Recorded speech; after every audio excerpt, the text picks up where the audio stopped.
Assalamu alaikum. I'm Aminur Rashid and I'm Bangladeshi and working into Bangladesh consulate as a consular assistant.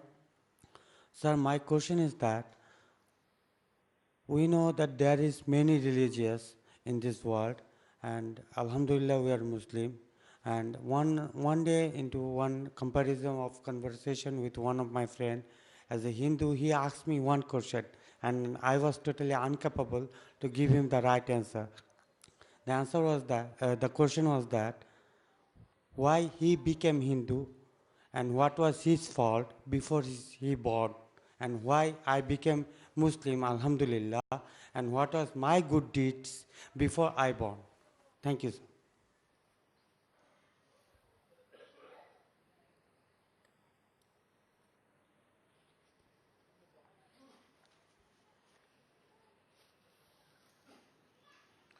The brother asked a question that one of his Hindu friends asked him that what was his fault that he was born as a Hindu, and why was he, that this person, was born in a Muslim family.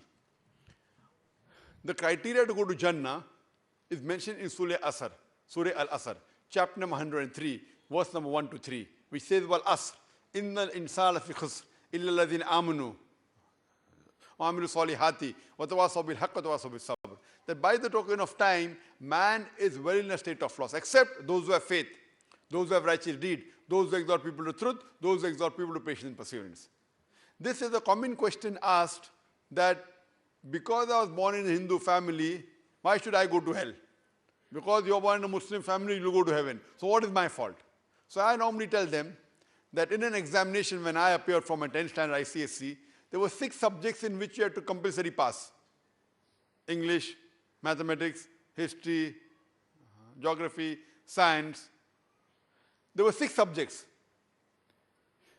If I fail in any one subject, will you go to, suppose I get in 5 subjects 100 out of 100, and one subject science I fail, will I pass standard 10? No. To pass standard 10, you have to pass in all the 6 compulsory subjects. Similarly, according to Surah Al-Asr, the criteria to go to Jannah is 4. Minimum 4 things are required for any human to go to Jannah. One is Iman, righteous deed, exhorting people to truth, and exhorting people to patience and perseverance. So any human being to enter Jannah, he requires 4 things minimum. Iman, righteous deed, exhorting people to truth, that is Dawa, exhorting people to patience and perseverance. So this particular person, he was born in a Hindu family. So he's saying that, why am I to blame? Allah subhanahu wa ta'ala says in the Quran in Surah Fusilat, chapter number 41, verse number 53, Sanurim ayatina fil afaqi wa fi anfusihim hatta yatabayyana annahu al-haq. That soon we shall show them our signs in the furthest regions of the horizons and into their soul until it is clear to them this is the truth. Allah subhanahu wa ta'ala takes it upon himself. Today in the world of science and technology, hardly anyone can say that he doesn't know about Islam. He may know right information or wrong information, but he'll know about Islam. And Allah subhanahu wa ta'ala takes it upon himself. He says that he will put in the heart of every human being the haqq about Tawheed. Irrespective whether he is born in a Hindu family or a Christian family or a Muslim family, Allah takes it upon himself that he will deliver the message to every human being. Now after the message is delivered to that human being, he may or may not accept Islam. So on the day of judgment, he cannot go and complain to Allah subhanahu wa ta'ala that because you put me in a Hindu family, I did not accept Islam. And there was a research done on 2 tribes, the Kapauku tribe and the Australian Aborigines. These 2 tribes did not come in contact with modern civilization till as late as 1950. And when the researchers went and tried to find what was their way of life, it was everything of Islam but in name. They believed in one God. They believed that that God had no idols. He believed he had no sons. They prostrated to worship him. It was everything of Islam but in name. So if a person is born, our beloved Prophet ﷺ said that every child is born in Din al-Fitr. I would request the sister that the child that's making a noise, I don't like competition normally. When I'm speaking, I don't like competition. So I'd request the sister that if she can take the child outside the auditorium. There are screens put outside the auditorium so she can see the lecture on the auditorium. So the children that are making noise, you can please take them out of the auditorium. Jazakallah shukran. Thank you. So the thing is that when the research was made on these two tribes, they came to know that these people were everything of Islam but in name.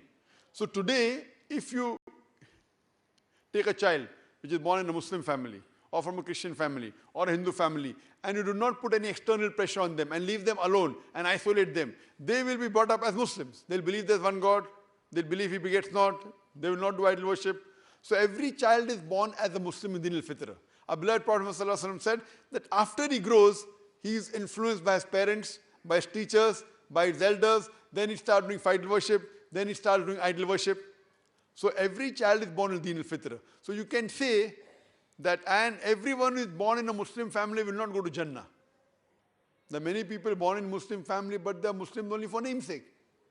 They are not following the Quran and Sunnah. So if they don't follow Quran and Sunnah, and if they don't have Iman, and they don't do watawasaw bil haq, they don't do dawah, and they don't exhort people to truth, they should not go to Jannah. And there are many non-Muslim, mashallah,